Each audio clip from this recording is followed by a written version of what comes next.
ქართველი შემსრულებლები საშობაო კონცერტისთვის ემზადებიან. 4 იანვარს დიდ საკონცერტო დარბაზში ჯემალ სეფიაშვილის შემოქმედებითი საღამო გაიმართება.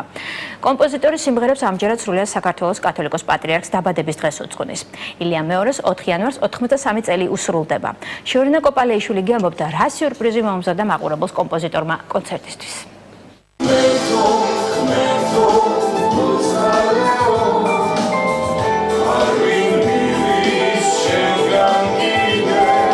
სიმღერად ქცეული პოემა ვეფხისტყაოსანი ეს მსმენელისთვის კომპოზიტორ ჯემალ სეფიაშვილის მოულოდნელი საჩუქარია. სიყვარული გზად და ხიდად ამ სიმღერით შოთა რუსთაველის ტრიქონები არაერთ გუნდსა და შემსრულებელს ანდო. სტუდია ბრავო რეკორდსში ჩაწერა დასრულდა.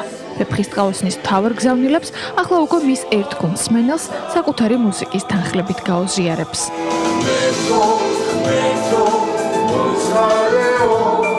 მოასმენებთ ეს სიმღერა ყველას და ცუდს არავინ ჩაითვალეს. იმიტომ რომ შოთა რუსთაველმა წინა პლანზე დააყენა ქართველი კაცის ყველა საუკეთესო თვისება, განუმეორებელი თვისება, სიკეთე, ერთგულება, მოყვასის პატივისცემა,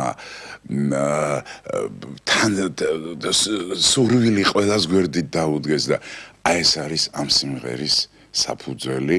ის არის უამრავი ქართული ძალიან ცნობილი ჰიტის ავტორი, რომელიც ძალიან უყვარს ხალხს და მე ვფიქრობ, რომ ეს სიმღერაც მათ რიგში ჩადგება, რომელიც აი განსაკუთრებულად შეუყვარდება ქართულ მსმენელს, იმიტომ რომ ჯერ ესეთი ელემენტარულად პირველი შემთხვევა მე ყოველ შემთხვევაში არ მახსენდება, რომ რუსთაველის ლეგზე აი ჩვენს პოემაზე, საამაყო პოემაზე შექმნილი იყოს სასიმღერო ნაწარმოები. ძალიან ბედნიერი ვარ და ჩემთვის ძალიან დიდი პასუხისმგებლობა არის და რა ვიცი, ერთი სული მაქვს, როდის იქნება ეს საღამო და ერთი სული მაქვს, როდის მოისმენს ქართველი მსმენელი ამ სიმღერას.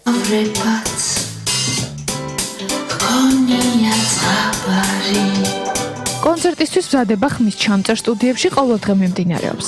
სიურპრიზი მსმენელს ჯემალ სეფიაშვილის კარგად ნაცნობი სიმღერების ახალი ვერსიების მოსმენითაც ელის. ტრადიციულად რამდენიმე სიმღერას ამჯერად ახალ პარტნიორებთან ერთად თავადაც შეასრულებს.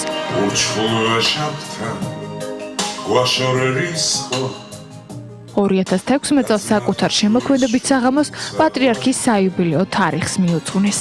ძალიან ბედნიერი ვარ, რომ წილად ხვდესთ ბედნიერება პატრიარქის იუბილეზე ვიმღერო მამას საღამოზე და ჩემშულებთან ერთად პატრიარქის ნაცვლთან ერთად წარდგე საზოგადოების წინაშე. ეს ძალიან საპასუხისმგებლო ღონისძიება არის საქველმოქმედო, შემოსული თანხის გარკვეული ნაწილი მოხმარდება სოციალურად დაუცველ მზრუნველობა მოკლებულ ბავშვებსა და მოხუცებს. სიყვარულითა და მოულოდნელი სიურპრიზებით ცნობილი კომპოზიტორის საშობაო შემოქმედებით საღამოზე მსმენელს 4 იანვარს დიდ საკონცერტო დარბაზში ელის.